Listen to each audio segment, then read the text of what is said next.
Thursday. Thursday's the new Friday. Cut the music. Welcome in. It is the Great Divide. I am your host, Jeff Beck. Beautiful Thursday here in Ohio. Hope it is where you're at. Finally, some sunshine. We touched 50. That's like monumental here in Ohio right now. Starting to feel like an Eskimo. We got a full slate tonight. I'm very excited. Although I did listen to a podcast today, AI is taking over. I'm telling you, it scares me. I'm in the third quarter of my life, second half, whatever. I'm worried about my daughter, really. But, if I'm going to make it about me, AI is taking over. Maybe in the future, I'll be an AI personality online for North American Talk Radio. Maybe it'll get rid of some of the blemishes, some of the bags. I don't really have bags. I do use the beef tallow lotion. Kind of keeps me young looking, I think. I don't know. It's hard to be your own judge. But I'm worried about my daughter. I was talking about it with her just the other day about, you got to find something that AI won't take the job of. It's scary times. It's absolutely scary times. I'm going to have to leave my fortune for her. What fortune I've accumulated, maybe she won't have to worry too much. Who knows? We have a lot going on tonight, though. State of the Union. Who's John Barron? We have a baseball team that won their first Division I game ever. Very excited. And a lot of other topics. Before we get started, though, on the topics, I do want to say the top right-hand corner of your screen is the QR code for our ticketing platform on natalkradio.com or natalkradio.us. Help the network out. We have live sports, we have drone footage, we have informational videos, we have mini or short documentaries, talk shows, the Daily Dive, a live daily lacrosse talk show. So that's an easy way to help us out if you're going to a concert, a theater performance, a sporting event. The QR code in the top right-hand corner will get you to the ticketing platform. Give us a little bit of credit. That's my spiel. I'm sticking to it. This show's live Mondays and Thursdays on North American Talk Radio, our YouTube. So please, I beg you, check it out. 8 p.m. Eastern Standard Time. Oh, so we figure, the West Coast could see it too at 5 p.m. I hope you're home by 5. I don't know if you are. Anyway, my first question is, this is crazy, all right? Now, set aside the fact that our president is not, how do you say it, the most refined. So there's certain things you wouldn't put past him. Is he, the question, John Barron? And if you don't know what I'm talking about, there's been a known caller into financial shows, political shows on major networks. They go by the name John Barron, but they suspiciously sound like our current president. So I want you to be the judge. You can comment, tell me if you think it's him or not. This is a little too close. Maybe it's a really good impersonator. I don't know. You be the judge. Well, this is John Barron, and this is the worst decision you ever have in your life, practically. Jack's going to agree with me, right? But this is a terrible decision. And you have Hakeem Jeffries, he's a dope, and you have Chuck Schumer, who can't cook a cheeseburger. Of course these people are happy. But true Americans will not be happy. And you have the woman earlier, I assume she's a woman, she's a Democrat, but she said she's disgraced. She's devastated. All right, by John. this. So they can't cook a cheeseburger. That inflection sounds a lot like Trump. And then when he says a woman, I think she's a woman. I don't know. It's very suspicious. It sounds a lot like our president. Is he going by an alias? Here's the sad part, I think, for most of us is we wouldn't put it past him. We wouldn't put it past our president to call into a radio show as if he's got nothing else to do right now, right? We've got ice in cities. We'll go over the State of the Union here in a minute. the stock market's doing okay, but there's some iffy things going on, maybe some manipulation. We have the war in Ukraine. The Gaza Strip's not over with. We're wondering about the Epstein files. Where the hell are the Epstein files? The seemingly looming war in Iran. Is our president calling in to TV shows and radio shows with an alias? My God, I don't know, but it sounds suspiciously like him. It's crazy. Please, comment if you think, either way. Say, yes, I think it's him. No, I don't think it's him. Wild stuff there, and it makes you wonder. But I will say, there are a lot of people that are pretty good at impersonating him. I wish I was good at impersonating him. I'm not. But it's pretty funny stuff. So our president may be calling into the shows with an alias. Anyway, so the big news this week was, you could say there's a lot of things that are big news every week, especially in politics. Again, with wars and economy and things like that. The hockey team I talked about on Monday. But what's making a lot of headlines right now was the State of the Union on Tuesday night. I think it was Tuesday night. Sorry. You get old and the days start running together. It's okay. You just drink a little wine and you get over it. That's good stuff. Thursday's the new Friday, hopefully for you too. But we had the State of the Union, and there were so many sound bites that you could pull from the State of the Union. There were so many, captured images on the live TV. First of all, shout out to the cameraman. For real, when the president had referred to one of his guests as a person that had formerly, transitioned and then went back and regretted the transition, the cameraman immediately, panned to a Democrat transgendered woman. When the president was talking about Somali pirates in Minnesota, the cameraman immediately panned to Ilhan Omar, sorry, I sometimes mess that name up. When the president was talking about insider trading, the cameraman immediately panned to Nancy Pelosi. It seemed all very coordinated. What we got from the State of the Union was a ton of sound bites, was a ton of images that people are going to be talking about for weeks, maybe years. We don't know. But the first thing is not really funny. It's kind of bothersome to me. But the president had introduced a Venezuelan prisoner that they freed after they captured Maduro. And for some reason, you'll see in the bottom left-hand corner, Rashida Tlaib and Ilhan Omar decided they wanted to walk out. I'm kind of confused by this action here. Uncle been released, but he is here tonight. We brought him over to celebrate his freedom with you in person. Enrique, please come down. You see them leaving right there. You can see them walking out. Now,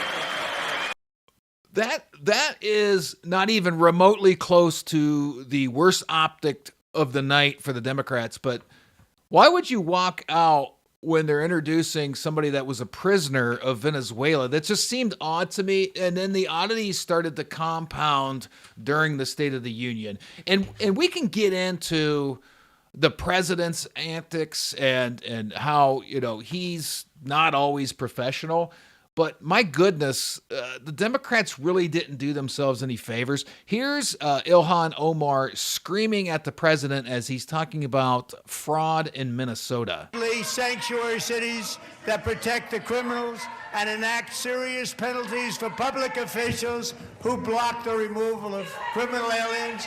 In many cases, drug lords, murderers all over our country, they're blocking the removal of these people out of our country, and you should be ashamed of yourself.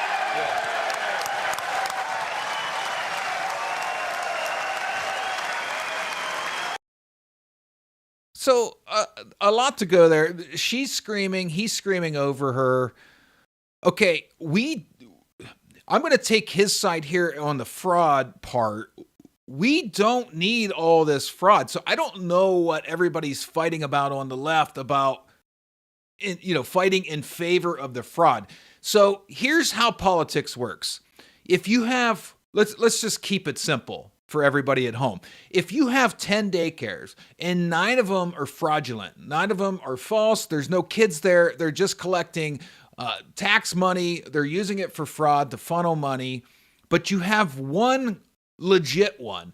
The Democrats typically, I would probably argue all politicians, because this is how the political system in America works, is you just take advantage of it and capitalize off it. Both sides do it.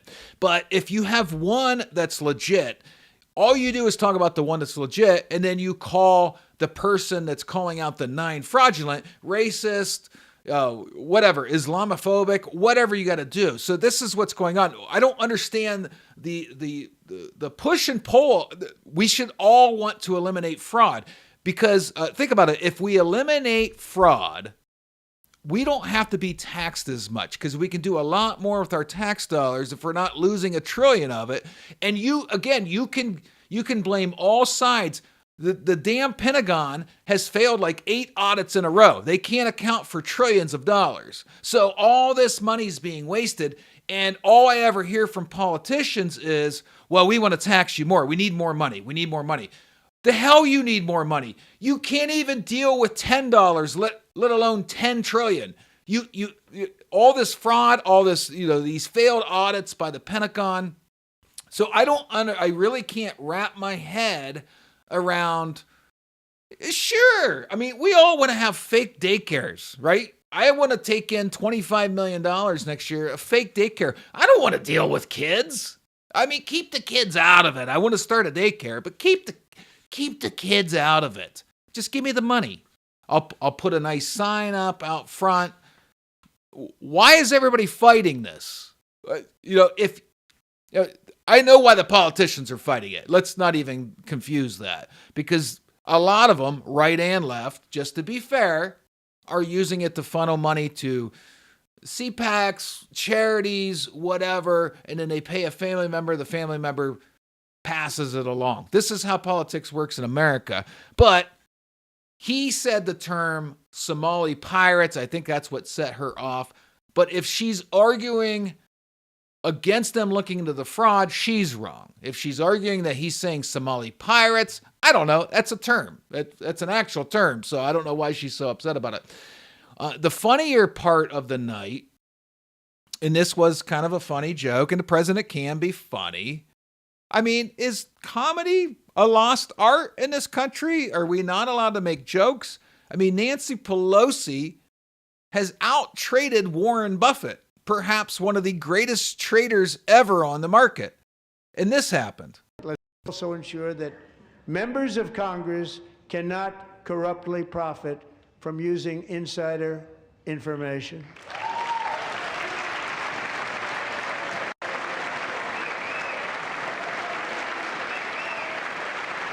Wait for it. The money shot's coming.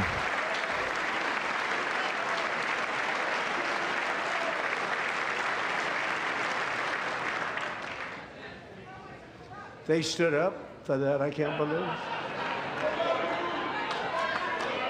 I can't believe it. Did Nancy Pelosi stand up if she's here? Doubt it. Okay, so it's open mic night now at the State of the Union. So again, this is why a lot of people were turned off by the president, because he went open mic night. Did Nancy stand up for that? But if we're going to be honest citizens, okay, if we're going to be honest human beings, aside from you wanting your politicians to just bullshit you so perfectly, oh, well, at least he's professional. Okay, he cracked the joke, but if we're going to be honest, did she stand up?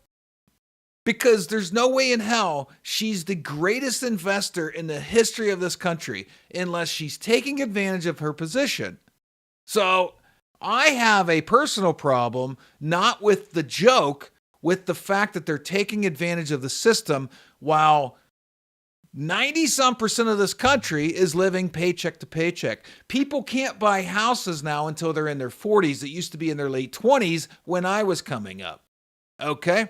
So if you can get through the jokes, I don't know how thin-skinned some of you are, but it's a rough world out there. Work in corporate America. Work in the industry I work in. You got to have a little thicker skin than, well, he told a joke, so I'm not even going to get the point he was making.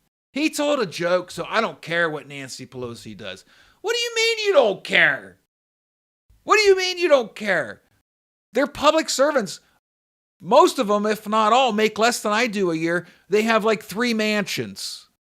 The system is broken, and you're more caught up on the fact that our president isn't refined. He tells jokes. Okay, is he perfect? No. Is the right perfect? No. Neither side's perfect. But we go on, and it's going to get worse. The left is turning into just childish people, and I just understand. It's a critical time in the country. It really is. It's really a critical time. And we have one side being really, really childish. The other side, the leader's sometimes childish. But he made a joke about Nancy Pelosi. Did she stand up? People were so turned off by it. Now, in a twist of irony, because one of the big fights is voter ID, this happened. And even the new communist mayor of New York City, I think he's a nice guy, actually. Speak to him a lot. Bad policy, but nice guy. Just said they want people to shovel snow. They got hit hard. Wants them to shovel snow, but if you apply for that job, you need to show 2 original forms of ID and a Social Security card. Yet they don't want. Isn't that something? You got to show 2 forms of ID to shovel snow in New York City. That's what I'm saying about how silly American politics are. Imagine, just imagine you're an illegal, okay? And you come to this country and you're legit trying to seek asylum. Okay, you come from maybe a war-torn area or a third world country. There's no work, nothing. And maybe you didn't know how to get in here legally. Maybe you didn't know.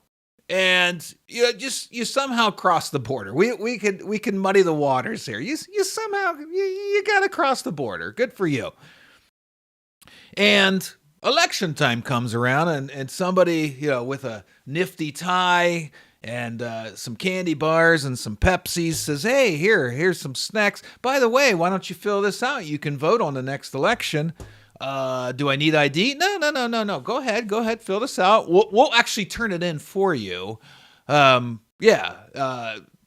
no, I can't give you money. All I can give you is a couple candy bars and a pop. So yeah, okay, good luck.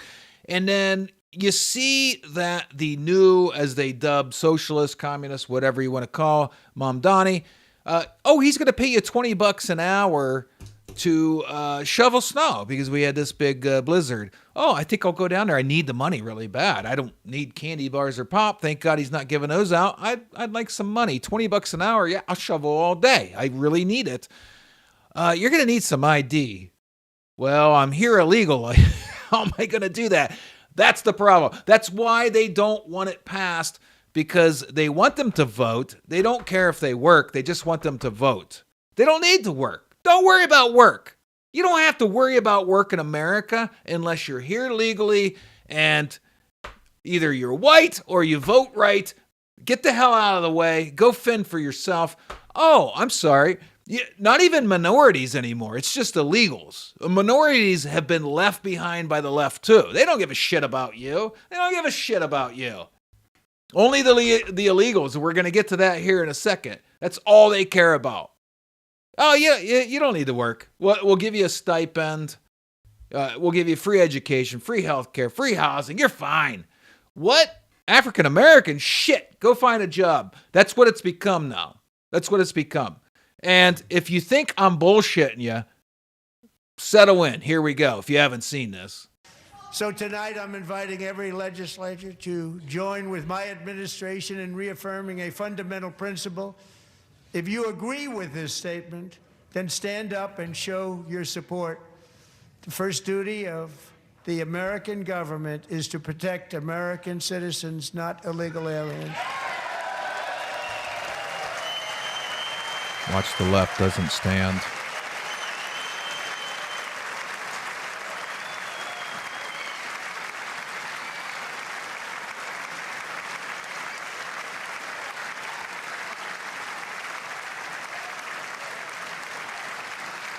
This goes on forever.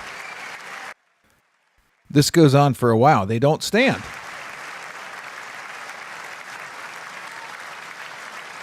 He's pointing now.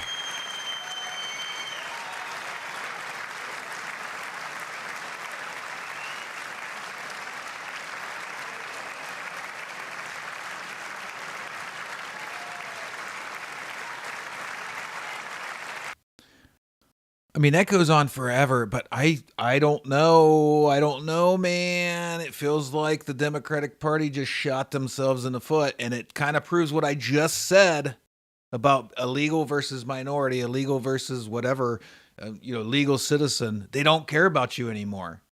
They don't care about you anymore because they know the vote is virtually 50-50. They're going to win elections through illegal votes. They know that. It used to be the Republicans. You have video of Clinton in the mid-90s talking about we need voter ID because illegals are voting. Because at one point or another, the vote was kind of swaying to the right from people without IDs, people here illegally. It's shifted. They don't care. That just proved they don't care. Stand up if you think that your first priority is the American citizens over illegal immigrants. None of the Democrats, to be fair, a handful of Democrats did stand. The majority of Democrats did not stand. Majority did not stand. That's where we're at in this country. I'll be back.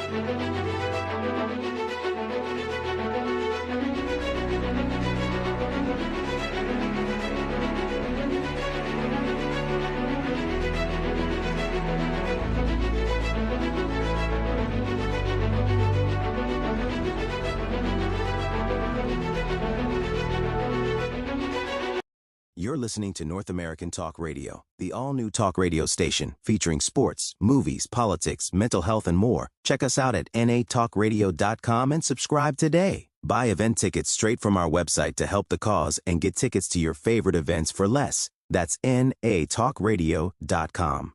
Thanks for listening.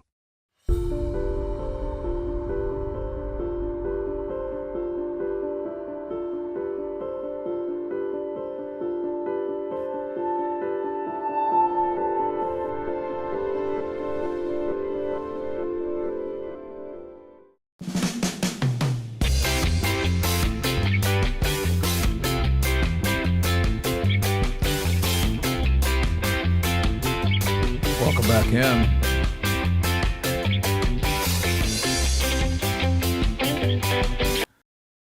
Oh, we're all right. I can't talk. Welcome back in. All right, we got through the State of the Union. John Barron may be the president. Who knows? You can chime in on YouTube if you're a subscriber. Please like and subscribe.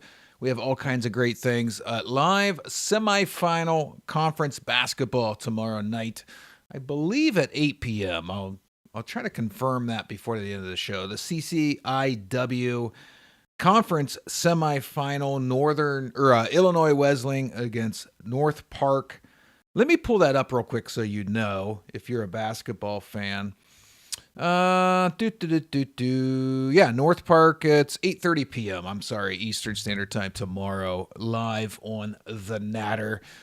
We love our partnership with Illinois Wesleyan and Tyler over there in the athletic department. So thank you for all you do. So we went over the State of the Union. I did kind of give the president a little bit of a hard time. Sometimes he turns everything into open mic night. But the caption here is, meanwhile, the Democrats. I'm a mother. I'm a physician. And I have a flag. And So I'm going to mute this. This was their counter State of the Union. What age do they think their base is? That they brought people up dressed as frogs. I understand there's a Portland frog thing, but why? Why is your first thought is let's get in the costume. Let's pretend we're something we're not. What is that the whole party? Is that the whole party? Just to pretend we're something we're not? I'll play it again. This is something you'll see on Sesame Street. Honestly, what are we doing? How old are these people? Like, have a counter State of the Union, or if you wanted to, but we're going to get cartoon characters up there in costume like we're playing make-believe it's Halloween. It's embarrassing. I mean, honestly, if you're a Democrat, you may not change how you vote, but, I mean, things are getting really weird with them. Are they not? They're getting really weird. Sorry, I was watching my feed. Hopefully I didn't get too glitchy. I mean, my signal shows good. Sorry, I didn't mean to get sidetracked. So that's where the Democrats are right now, mentally, right? So is the question Stephen A. Smith the voice of the Democrats now? Because he's kind of growing on me. I've voted both ways in my lifetime. I've not voted just one way.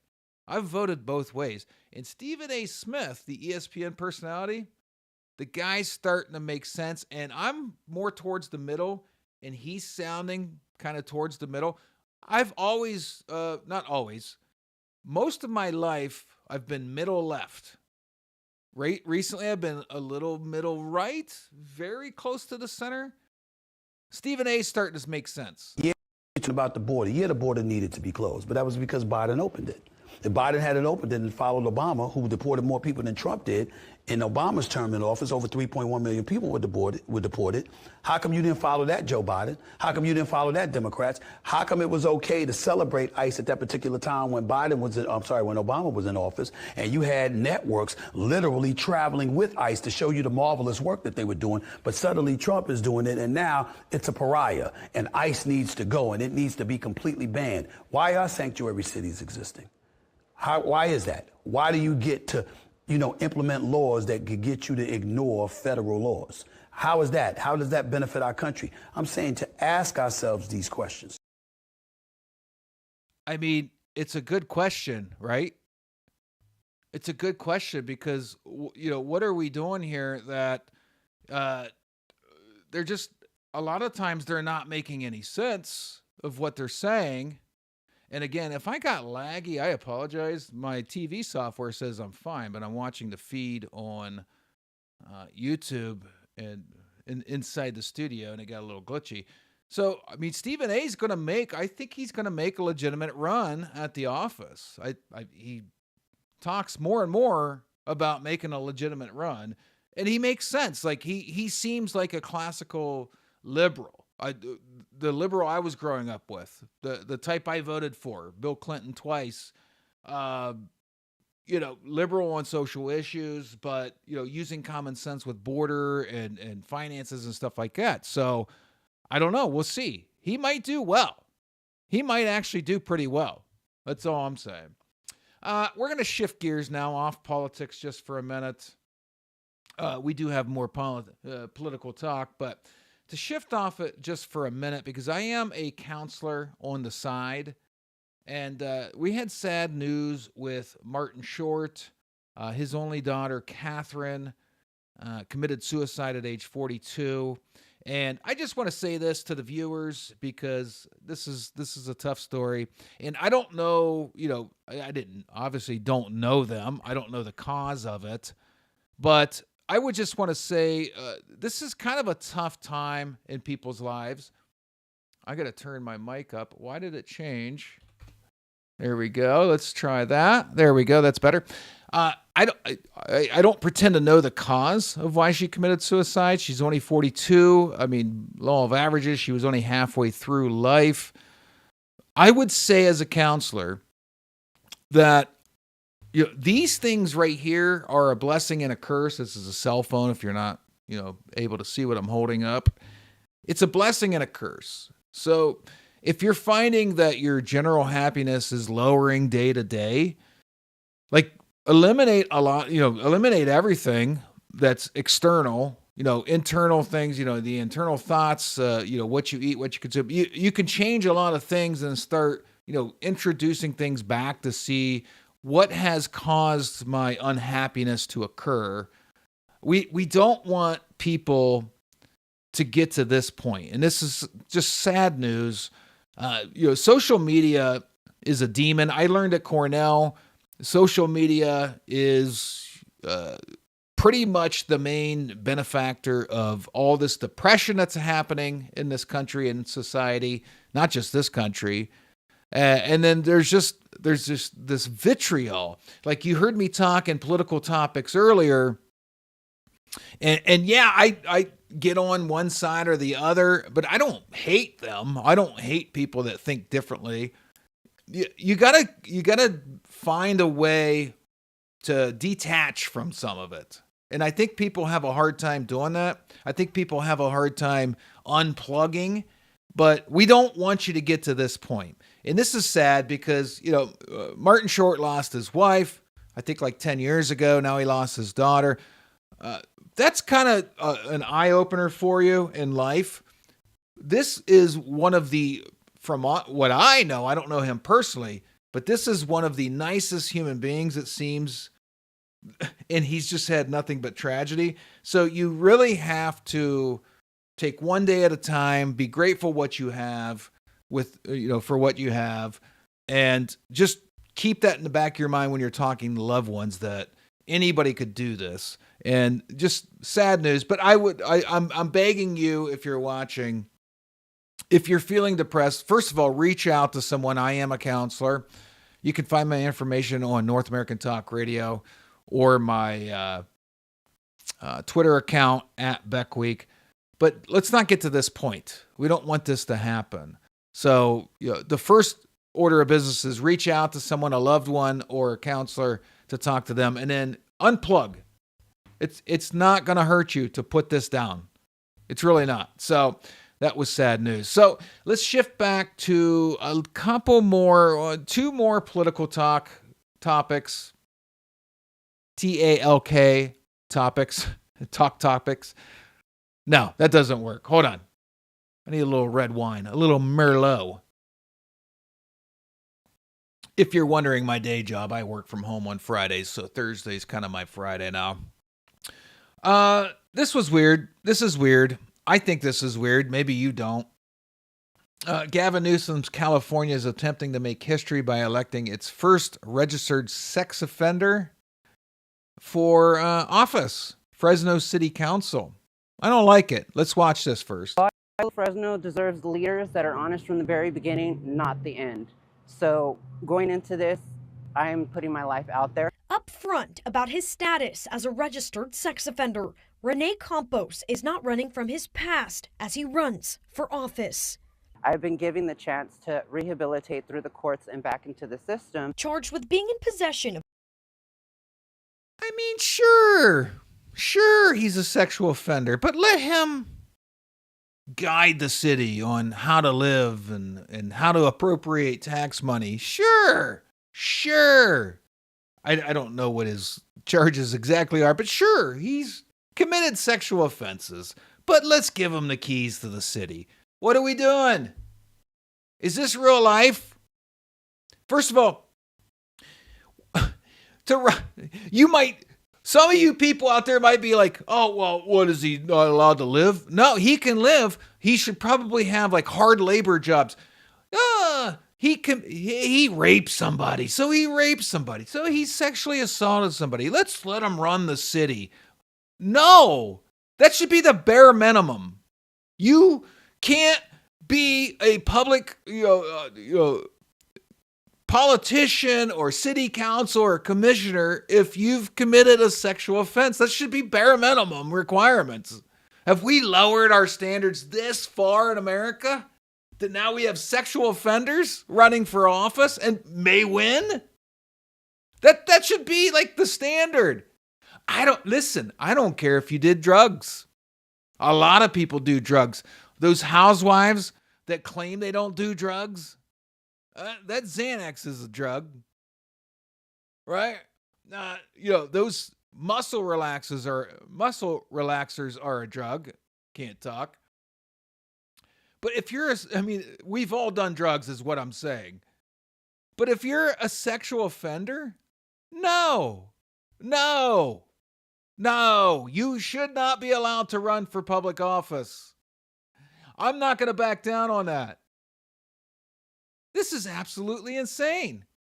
And Fresno's like, he's raped a few people. I'm just, I'm making that up. I don't know what his sexual offense is. Look at our national politicians. There appears to be pedophilia everywhere. So maybe I'm wrong, but maybe I'm right. If we eliminate all the pedophiles, maybe the good people can be in office. Maybe it takes being a pedophile to want to run for office. I don't know what the hell's going on in this country anymore. I'm effing confused. And here we have a sexual offender who has to, by the way, he's going to have to register his address, but that's kind of easy. If you're running for office, we already kind of know where you're at. Let me rethink this. No, I'm just kidding. No, that should be bare minimum. That should be phase 1 of can they run for public office? Question number 1. Have you committed a sexual offense? Yes, you're out. You can't run.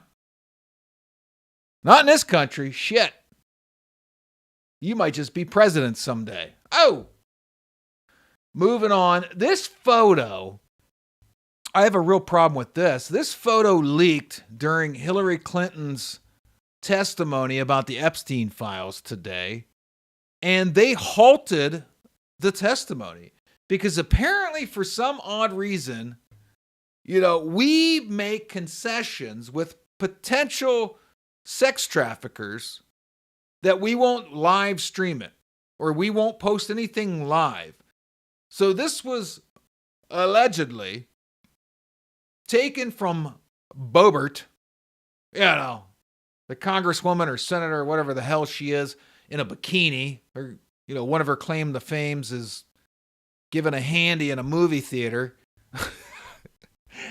Apparently, she sent this to Benny Johnson. He posted it with his tramp stamp on it. And, there was some kind of disclaimer between the Clintons and the committee that, no live video or images. So what'd they do? They stopped. They halted the hearing. I've actually seen that. Can you explain what the picture is? If you look on your Twitter feed, you know who it came from? It came from Benny Johnson. He said Lauren Boebert gave it. Yeah. It came from Benny Johnson. First of all, if you're in front of a committee because you're in endless photos with Jeffrey Epstein, but you say in an interview, I don't think I've ever met him. Bitch, you're in 100 photos with them. He was at your daughter's wedding. What the hell you mean you're not sure if you've ever met him? And then you get to make the rules during the hearing? No live streaming, no live pictures? What kind of kindergarten country are we in right now? That she gets to set the rules. And her attorneys get to shut the whole thing down because Benny Johnson, Mr. Influencer, post a live picture. And shame on Boebert and Benny Johnson. You knew the rules. It's a stupid rule. It's a dumb rule. But you knew that it existed. And it halted the hearing. So now, once again, everything we do stops us from finding out what went on with Epstein and who was his co-conspirators. Because of a live picture. Because an influencer wanted to post it. Okay, I disagree with the rule too. I think it's a stupid rule that you can't live stream it. She shouldn't get to make the rules. But you knew it was a rule. But you just couldn't help yourself because that $500 payment on Twitter for the engagement. What's going on here? It's insane. I'm 10 minutes over already. I usually try to do 30 minutes. Let's lighten the load here. So I want to talk to you about the American dream. Hold on. I have some Merlot here. It's a Thursday. I'd like to talk to you about the American dream. Okay? Picture yourself growing up in a cul-de-sac in middle America, in a quiet town, not far from a city, not far from a city, just far enough that you feel like the air is fresher, the grass is greener, it's safer, it's quieter, and you're in a little cul-de-sac. You're making all the right moves. You have two parents, loving parents, hardworking parents. They give you everything you need to be successful in life. You got friends in the neighborhood. Maybe you start a neighborhood Olympics. I did. And you're growing up and you study and you work and you play sports and you get good grades and you go to college, right? And you get a good job. And you're saving for the future. You're saving for a family. You're saving for retirement. Right? Everything's going well. You block out the noise from all these crazy-ass politicians that may or may not be raping children with weird Mossad and CIA operatives that are ruling the world through satanic measures and pedophilia. But you blocked it all out. You have a great job. You moved into a cul-de-sac. You moved into a sleepy neighborhood, beautiful neighborhood with friends. Everything's going well. And then you pull up to a four-way stop near the University of Nebraska, Omaha. And you're waiting for the light, and you have maybe Tom Jones on the radio. I'm a Dave Matthews guy, but maybe a song you like on the radio. And you're thinking about what you're going to do for lunch at work. You know, you can't wait to see your friends at work and then get home. Oh, and then there's a fucking hole that opens up in the roadway. And you're climbing out of your truck where the payment's way too fucking high. I don't know why I agreed to this percentage. This financing is bullshit. You're trying to climb out to save your life. And then you wonder, what the fuck is going on? Is this real? A sinkhole. Two cars climbing out for their life.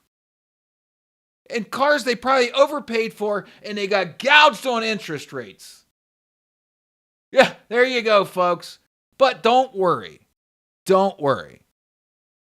Because one day, you could be on a baseball team that's 1-17 as we'll call it a P4 Division I big school college baseball team. You could be 1-17, but you suck so bad, everybody's really excited about that one because you were 0-17 at one point. Shout out to Queens for beating South Carolina in Columbia for their first ever Division I baseball win. Got him. Young strikes out Craddock, and that'll do it. The Queens Royals upset South Carolina. I guess the point of all this, folks,